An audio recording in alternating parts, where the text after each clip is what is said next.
Welcome back, everyone, to the Fly Culture Podcast with me, Pete Tigers. It is the 28th of February. I've had a sodding great big fried breakfast. I'm going to see if I can mark the end of what's been a pretty miserable winter's fishing for me. But also, I often talk on the podcast about fishing friends. And I made a leap of faith this morning that somebody I've been talking to online for quite some time now, that we've been talking about meeting up, and we've done that. It's even nicer when you meet up with someone who feels like you do about fishing, their ethos of fishing, their passion for fishing feeds you. I'm really excited to be joined by my new friend, Mark from Shady River. He's anything but shady. He's full of enthusiasm. He's a good person. And I'm pleased that I've met someone new that I can fish with and enjoy a day with. Mark, it's great to spend some time with you today. And it's great to finally meet. Welcome along to the podcast. Hello. Nice to meet you, Pete. It's great meeting you today.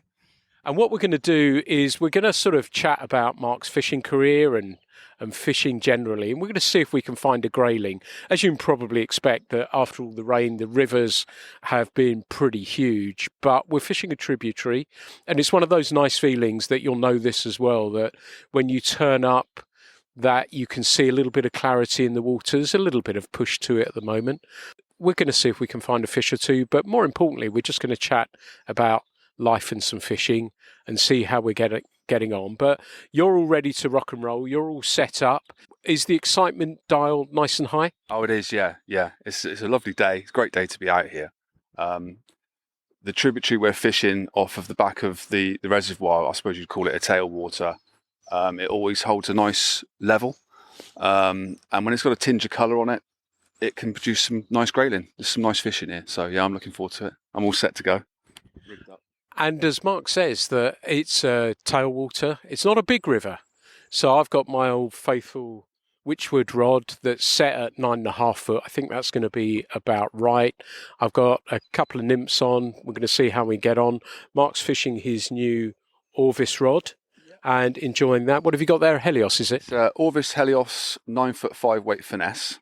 Kindly provided by Orvis for me to test out by Emma. It's first impressions, very light rod. It feels exactly what you'd expect a high-end rod to feel like, to be honest with you. I've yet to test it out, so hopefully I can feel what it's like to have a fish on the end of it as well as cast it. So yeah, I'm all ready to go. I'm just fishing a New Zealand wool indicator, which I like because I can adjust the size and shape to adapt to what I'm fishing. So, and just a single nymph underneath it, and we'll give it a go and see if we can get anything. And the sun's out.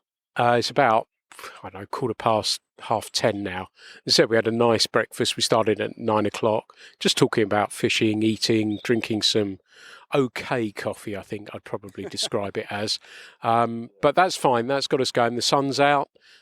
Still cold, roads were a bit icy down here this morning, -2 on the drive over, but the sun's out. It's going to warm up. My guess probably is that it'll be towards the end of the day when the heat's permeated through, and that might wake things up a little bit. And I'm sure people much smarter than me that know about grayling know that they like a temperature that's relatively constant. And we've had a few warmer days, temperatures around 12 degrees or so. So we've had a shank down in the temperature, which may affect things. But my gut is that might be early on. But as ever, I love to be proved wrong.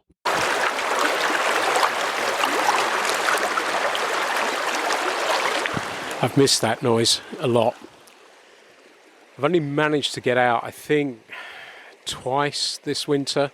The places that I fish have been high, wide and handsome, so I've had to bide my time. This little stream's just my cup of tea. It's just fun. The important thing for me, though, is, it's funny when you meet somebody for the first time and you worry about, what are they going to, make of you, but also whether you're going to hit it off. How is it when you actually get onto the river? And the really nice thing about this is that we just take it in turns. That looks a nice pool, you have a go. And even Mark just explained to me about a little spot he was going to go and fish Well, he explained the pool. It's a nice corner pool. As I look upstream, it comes down into a nice glide and then bends round to the right. And he thinks the inside edge. And I think he was really keen for me to fish it. But I said, go on, you go have a go. He's going to see if some magic can happen. Didn't really know about depth of pools, so I went on the, I guess, in the introduction I'd done where I thought probably the fish were going to more likely be glued on the bottom. I went slightly heavier, but it's a small stream and there's not many deeper pots. So as a result of that, then I got snagged and lost some flies. So Andy, I've got a couple of your excellent flies on, so I'm hoping they're going to weave some magic for us and see how we get on. But I'm just standing at the tail of the pool on the run into the next one, watching Mark do his thing. Just bumped into another angler. One of the really nice things about this is we don't have to get territorial. We don't have to run to the best pools. We just figure things out. And he was saying he was swinging some wet flies down and across and was going to walk up to the top of the beat. I've no idea where it is because I'm a guest, but he's going to walk up there, and we figured out we'd probably meet each other somewhere else and then work out what to do from there. And it's just nice, we're not fishing the same way, so the three of us are all fishing different ways, and we've made it work out. And that's one of the nice things about it. It doesn't have to be some form of competition to get to the best spot. We just figure it out. Well, Mark, we're getting fishing, and for you, I guess you're similar to me, being in the same part of the world. Have you missed your fishing over the winter? Yeah, a great deal. Yeah, it's been difficult. I kind of live down the river in the summer on my home beat. Me and Blondie go down there, twice a week, every week. We've made it our second home. So yeah, to have it taken away from you at the end of the season is a bit of a shock. So this year I decided to go and do some chub fishing on the float to sort of make up for it. But the grayling fishing is quite difficult sometimes. It's a bit hit or miss, and sometimes it's difficult to get out all the way down here for the grayling. So you know what chub are like, they're quite obliging. So I switched to a bit of chub fishing. I think I'll probably go for the chub on the fly as well at some point and give that a go as well. Yeah. And it is like you were saying or implying there, the grayling for us down here, they're not sort of colossal shoals of fish, is it? That you just got to keep grinding away to find them sometimes, haven't you? Yeah, I totally agree. Yeah, it can be difficult to find them sometimes, and I found the best grayling fishing for me personally is pretty much at the end of the trout season into autumn. I find it quite good then, as long as the river levels are stable. But up here, yeah, you're not going to get massive grayling up here, I don't think. I have had them fairly decent sized ones down towards X Valley, that kind of way. But up in these sort of smaller waters, yeah, I mean, if you get a pound grayling, that's a good catch, I would say. Yeah. And for you over winter then, you've been doing some chub fishing, grayling when you could. Do you sit at Vice and tie a bunch of flies too? I certainly do, yeah. I don't tie many different varieties of flies, I must admit. The nymphs I use, I stick to 2 or 3 patterns that I like. I'm a big fan of the dry dropper in the summer, and I can always switch to a dry from that. But I like to fish a dry dropper, and then when the water levels are higher, I like to fish a New Zealand wool indicator for a few reasons. First reason, it's adjustable for the depth. It can take a bigger weight of nymph as well, or a pair of nymphs. But what I generally do is tie up 2 sizes of flies. I've got one that I can happily sit underneath an indicator, and then one sits underneath that in my box, which is much smaller, and that's for my dry dropper. So whatever I'm fishing, I've got a row of flies that suit either the dry dropper or the New Zealand indicator, and that's what I do. I know we were talking off mic about fly patterns and stuff like that, and I ask that question all the time, and it seems to be the answer is not many patterns really, is it? Yeah, I think that's a lot of people say that. My favourite patterns are the hotspot pheasant tail in an orange collar, which I call the Shady hotspot, and then I've just been tying up the silver and green version, which is very similar, and those 2 patterns seem to be good for me. There are other patterns I like. I do like a Duracell, I think it's a great fly, but I found the silver and green ones are a bit more subtle, and in clearer conditions they seem to work for me, especially early in the morning sometimes they seem to work. As soon as there's any colour or depth, I like to put on the orange hotspot, and that seems to work for me. Interesting what you say about the Duracell. I've got Andy Buckley's version of it as well on, and it's a fly I feel incredibly comfortable with. And putting in context as well, and if you're a regular listener to the podcast, that I talk about on my home river, the Tor, targeting fish, but these smaller West Country streams, sometimes the hatches are sparse, they're thin, there's not much going on. The fish can often be more opportunistic. So that dropper, certainly the dry dropper, is a great searching one to get you going, isn't it? Yeah, it is. Yeah, I love the dry dropper. It's my main go-to for the whole of the trout season, pretty much. In fact, I only use the indicator really when I get grayling fishing, or if it's really high and I think there might be some sea trout around. Sometimes I'll nymph them that way as well. Just to get a clear indication in that bigger, rougher water, you know. But I like to use an indicator caddis, or sometimes I'll use a clink hammer. I'm not brilliant at tying those yet, so I tend to buy those. Yeah, that's my go-to. I love the caddis. Yeah, the Fuller Mill one's quite good. Yeah, the dry dropper caddis is lovely.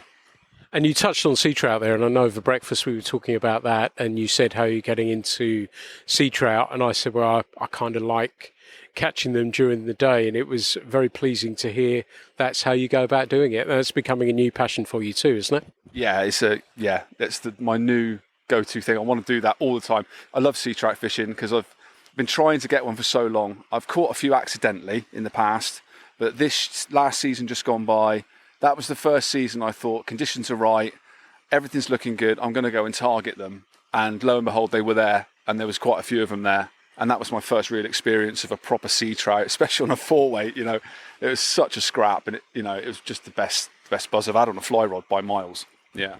That's the interesting thing you say about that. And I think about the sea trout is knowing that there is a huge part of it. And I like to target them with a dry. And I was saying over breakfast that I kind of can tell if it's a sea trout eating a dry during the day. And I'm not fishing personally, and I'll ask Mark the same question in a moment, that I don't tend to fish for them when the river's dropping away. I'll fish any conditions when I happen to be down there if I know they're about. And like I say, there's the take of a dry, and it's only my experience, it seems to be more sucky sound. It's a little bit more audible, the sound of the fish eating the dry. That's only, like I say, what I've noticed, but it's not a surprise when I flip something over it and something eats. But yeah, I think that it is, once, if you know that they're there, great. If not, if you're targeting them, I tend to cover the water very, very quickly. But are you fishing them as the river's coming down, or are you just fishing them full stop?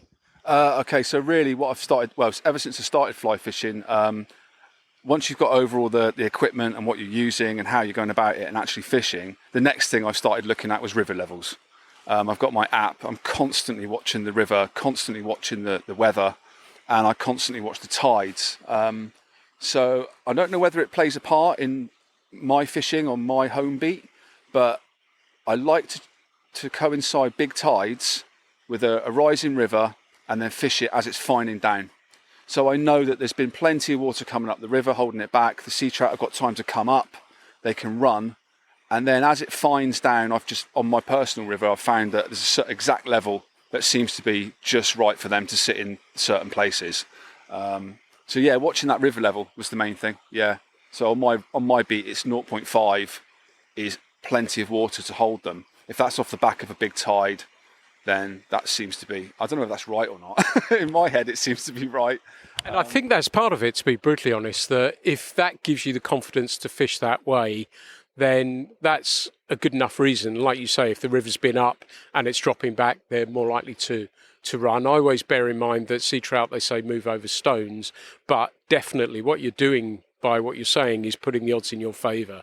And I think that's what it's about. You also touched on salmon as well, and I've been talking to a few people of late. Adam Price Hunt, we've been messaging, if you're listening to this, that you're getting interested in salmon as well, and yourself, Mark, as well. You're thinking about it a bit more. Yeah, I mean, I love the idea of catching a salmon. What's so intriguing about the salmon is that they've since I've started fly fishing, they've been there. I've been amongst them. I've seen them. You know, I've seen big silver henfish down the Lynn, and they just seem to be uncatchable on my tactics. So that sort of elusiveness of the fish, but also knowing they're there, is really intriguing for me. I did hook one on my beat last summer at the end of the season, and it was so big that it just took me under the bushes. On my 4-pound tippet, absolutely no chance, and it was bye-bye, snapped me up. And that was the point I thought, right, if I want to get one of these, I need to step my gear up and change my tactics a little bit, yeah. But the fact that they're there, I mean, I take a step back when I see them, you know. You see a big salmon come up and then rise up a couple of feet and then go back down again. And it's like a submarine just sat in front of you. You're like, wow. And I literally will take a step back. It's like, whoa, you know. They're very exciting fish, yeah. I'd love to catch salmon, yeah. Fingers crossed for you. And we haven't got many to go out at the moment, but they're still running the river, and despite everything we do, they keep having a go. We're sitting on a lovely corner pool, and I've fished up one. I caught a trout. I've caught a couple of trout now, and I've looked for water that if there's a bend in the river, which there's plenty, or it seems quite twisty, and what I'm looking for is the slack water on the inside line, working that. And I saw a flash of a fish and thought in my mind it was a grayling, kept covering it and came again. It was a small trout. Pulled downstream as well. I caught another trout in there. So I feel like I'm sort of in the right place. It's just like we say, sticking with it and keeping the faith, and we're covering water, leapfrogging each other. And like I say, the nice thing is that when we're fishing, right, okay, you have a go, bud. And I like that. That's how I like to fish. There's no hogging. There's no, I've got to have this one. This looks a nice one. And I think that's the fun of it all. Like I say, the sun's shining and yeah, it just feels nice. Smart, we got near the top, so we're going to make a plan, yeah? Yeah, I think it's a good time to make a move now. We'll go and try a different beat. We've run out of options here, really, and as you see, we've got another angler on the water in front of us, so we don't want to disturb him. So I think we can go and find some water on a different beat, yeah.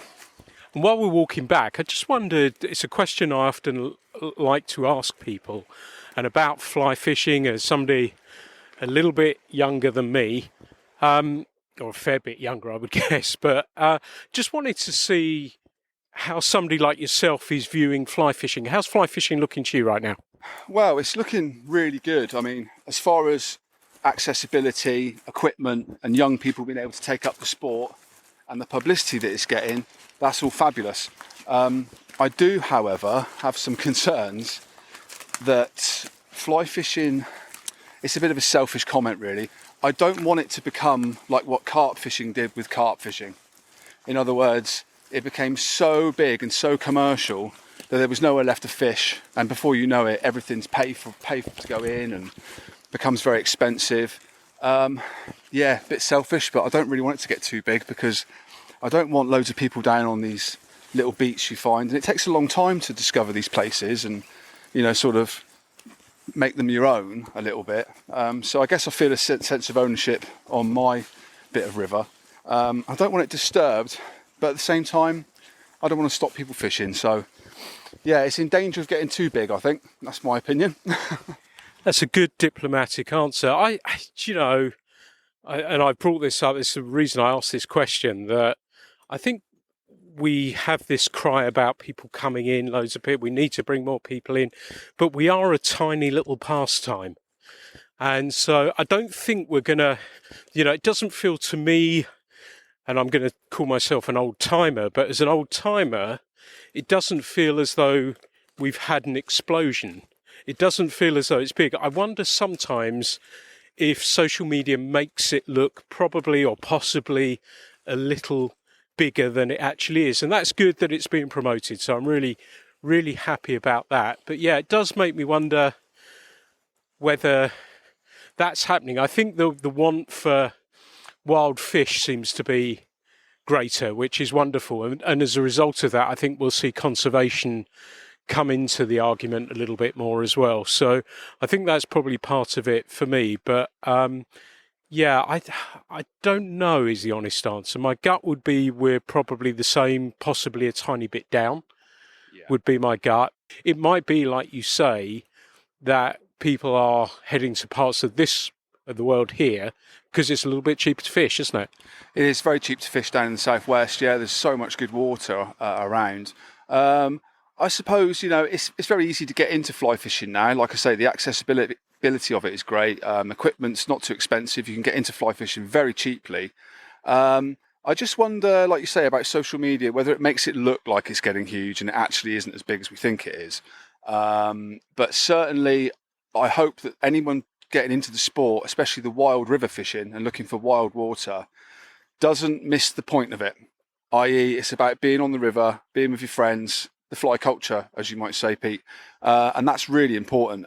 It's not just about catching fish. And I think that's something that fly fishing gives me that other types of fishing don't do. I'm on the move, I'm lightweight, and I just feel like I'm roving and part of nature when I'm out fly fishing. And my attention is just fixated on the river all the time, and it's really good therapy for me. So hopefully it doesn't get overrun with, loads of people coming down the rivers and stuff. Luckily, the clubs are quite good at keeping the numbers of members down and whatnot. I encourage anyone to go out and try fly fishing. Without a doubt, I've done all sorts of fishing, from sea fishing, carp fishing, you name it. And this is the one that really gets my fire going more than anything else. And it's taken me, I'm 48 now. So it's only been in the last 5 or 6 years that I've done it. I think the future's bright for fly fishing. I really do. I think, especially with people doing things like yourself, promoting it in the right way, and promoting the tranquility and the camaraderie of it, as opposed to just holding up big pictures of fish, which is where I draw the line, really. It's not about that for me. Yeah. Nice, like your style. And fascinating what you say about the social media thing. I'm only circling around that because you mentioned it. It got me thinking that it's probably that perceived growth that you may think may be happening might be just because it's the people that you're following. Yeah, I think that's probably the case, to be honest. Yeah. It does seem that there's a few anglers out there that are always posting stuff. It's always very good, and they're all very, very good anglers, and it's good. It gives you something to aspire to. A lot of the Welsh guys, see them catching, they're on the dry, on the browns, and they're on wild rivers, and these fish are magnificent, and it's not as easy as people think it is. It takes a lot of skills to be able to pluck those bigger fish out by design, So yeah, maybe it's just me following more fly fishing. It's making it seem like that there's loads of people doing it, but perhaps there's not, no. Glad we sorted that one out. Made the short drive downstream to fish the main part of the river. River's bigger here, probably 60 feet across, possibly a little bit more. Quite freestony, so not deep. But what we're trying to do, we're standing on the true right bank, and we're trying to find any slacker, more even flow. Looks like Mark's had a couple of inquiries from something or other, which is encouraging, so that's good news. A couple of things I've noticed, that now my little rod's gone out to 10.5 feet, which is quite nice and easy to control. I've also put heavier nymphs on as well, so I'm getting down. I think I'm in the zone, I'm in the right place. The other thing as well, because I've not done a lot of nymph fishing over the winter because I've not been able to go fishing, one of the things I notice is that my arm gets a little sore, but instead of tracking the rod down with my arm and keeping it up, what I've been using is my waist to actually track down. And that's been quite a nice, relaxing way of actually doing it, and my arm doesn't seem as sore as a result. So a little free tip for you there, might be useful. Watched a few large dark olives come floating down the river unmolested, but it feels as though it's warm. I've had a thicker top on earlier and that's gone. The sun's shining, it just feels nice. We had the first test of our newfound friendship in that Mark hooked a rather nice wild brown trout, 1.5 pounds, possibly a tiny bit bigger, ripped some line off. I netted it for him, and that was the test for me to see what he was going to do and whether he wanted a photo or anything else. He said, let's get that back now. And that was really cool to see, because obviously trout season doesn't start for another couple of weeks yet. And he said it was the biggest wild brown trout he's actually caught. But no fuss, no fanfare. And as he said, you and I know about that one. I think that's pretty cool. Took a walk downstream, and Mark has been the perfect host, explaining where he's caught some grayling before, some of the pools that he's fished, and they really are nice. And we fished one, we split it in half and just worked our way up. I think because it's been cooler, this bank is a little bit more sheltered, so the sun where we had it before was on the water, and I think that may have just provoked, we haven't got much to go on, but a trout biting a fly, and I wonder if that's where that sort of came into play. I've been sort of playing around, lengthening my leader a little bit, just changing things up a little bit, just to see if any little changes might make a difference. But yeah, it's just lovely. I'm just sitting in here. It's a little bit higher and there's some sun on me, and I'm just enjoying that aspect of it as well. So Mark's waders were leaking a little bit, and we thought we'd have a slow walk back and perhaps grab a coffee somewhere. And he said, I've got to have one last cast in a spot just above a bridge that I kind of know pretty well as well from my dim and distant past. And we were talking about casting a little bit, and Mark said about casting off the other shoulder. So we talked about that a little bit and showed him a couple of tricks and ways to throw off your other shoulder.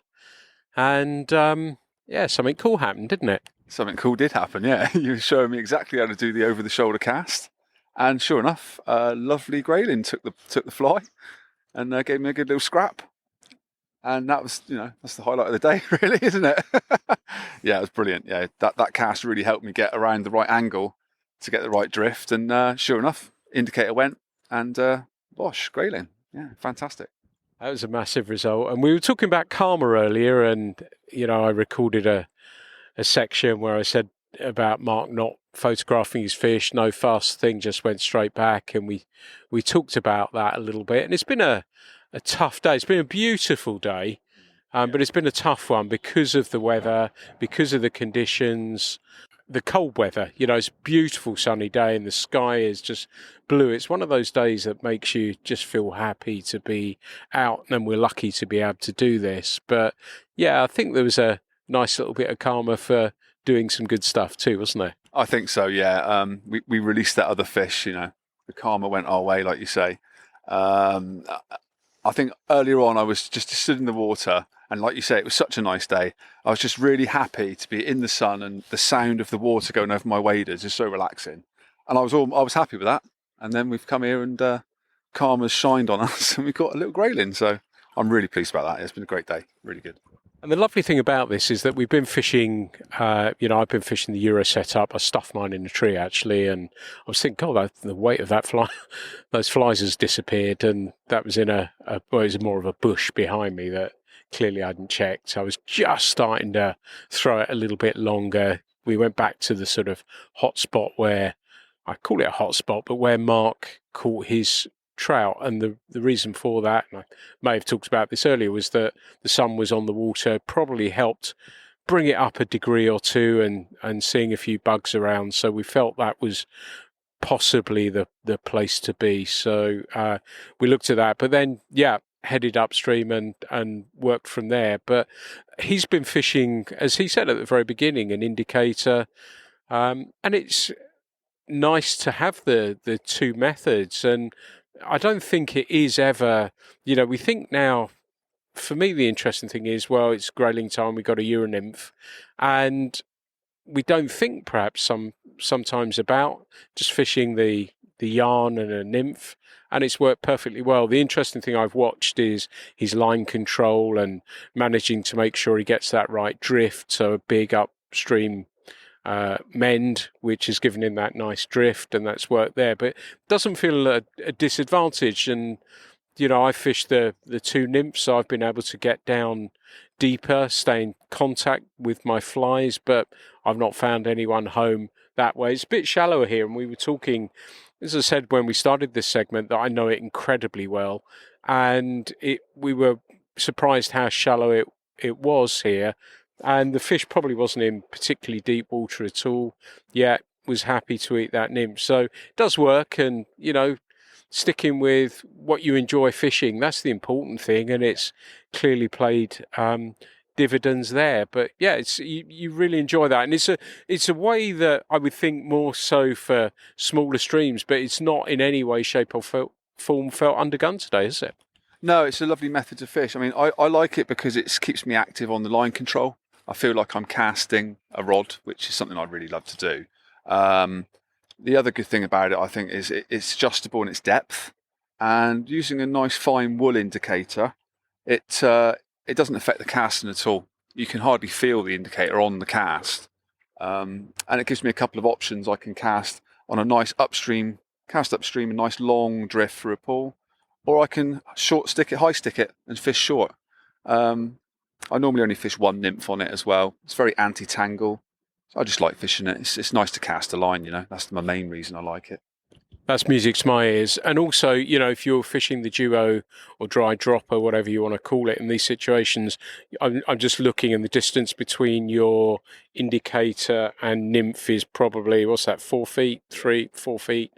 And it would hinge a bit, I think, if you had it tied on the bend of the hook. If you had a short dropper, a couple of inches, it'd be absolutely fine. But because this time of year, primarily fishing just the nymph, then that worked really, really well, and it's just nice to see that. It's been, very pleasing to see that. So, yeah, I think we're going to jump out of our waders before too long.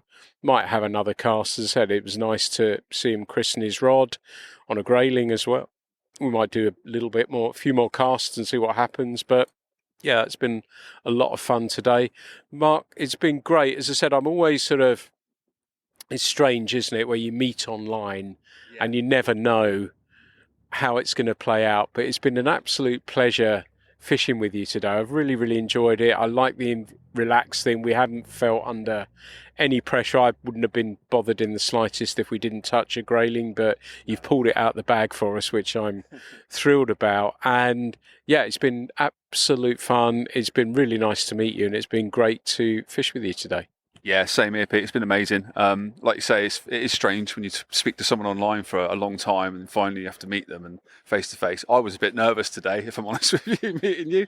But as the day's gone on, I got more relaxed and everything's just panned out as I wanted it to. It's just been a fabulous day. I can't thank you enough. And showing me that over the shoulder cast, which is a cast I don't really normally use, but in this exact situation, it was the perfect cast and it got us a fish. So I think it's a team effort on that fish today, mate. Yeah. I'll claim that without a shadow of a doubt. I'll be all over that. So that was cool. Now, I said Mark is known as Shady River. And so go check his socials out. Where can people find you, mate? Instagram is on there, my Instagram page. I've also got a YouTube channel, Shady River Fishing. That's just mainly fly fishing and a little bit of winter chub fishing. So if you want to go and check it out, give us a like and a subscribe if you like it. And check it out and see what you think. I would go have a look at it. Mark's, from the day we've spent together, everything I love about fly fishing, his videos, that's how we got talking, that I'd happen to see them and really enjoyed watching them. So they're honest, they're real, and that's what I like about them. So yeah, go check those out. This has been an On the Water podcast. It was only this morning I picked up this recorder and just thought, we'll see what happens. And just in case I didn't get on with Mark, I wasn't going to say anything. And because the moment I met him, I thought, this would be nice. And it's nice. This is what our community is about, and what I try and do with fly culture is connect people, put people together, create friendships, create relationships, create fishing buddies, friends, whatever that may be. And we're a small little community, and it's nice to connect with people and spend time with them. So I hope you've enjoyed this impromptu podcast. There, of course, will be many more coming very, very soon. There'll never be any charge for these. I just enjoy talking about fly fishing, and I'm standing talking to you shin deep in a clear river. I'm happy. This is why I do it. This is why I love it. Thank you for listening to the Fly Culture Podcast. A little bit extra on the end there that we've just played around. Well, I think 2 casts and managed to catch a grayling. So I'm thrilled. We're just sort of standing here. We barely moved. I have the smell of a grayling on my hands, and I'm very happy. The Fly Culture podcast is brought to you in association with Fly Culture, a quarterly published magazine owned and run by fly anglers. When it comes to fly fishing, we've got you covered.